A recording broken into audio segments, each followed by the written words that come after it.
In this video, I will show you how to change Wells Fargo credit card payment due date.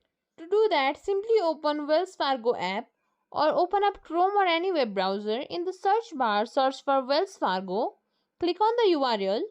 Here you can see sign on button right beside the menu in the top right. Click on sign on.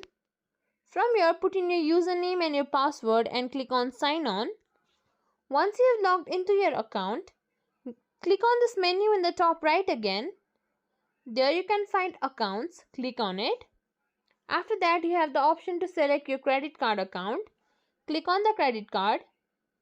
There you will find manage card button. Click on the manage card again. After that, you can navigate to credit card service section.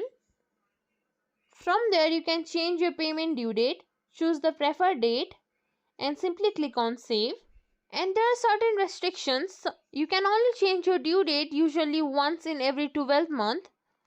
And you can also not select 29th, 30th or 31st of any month. And that's it. That's how you can change Wells Fargo credit card payment due date.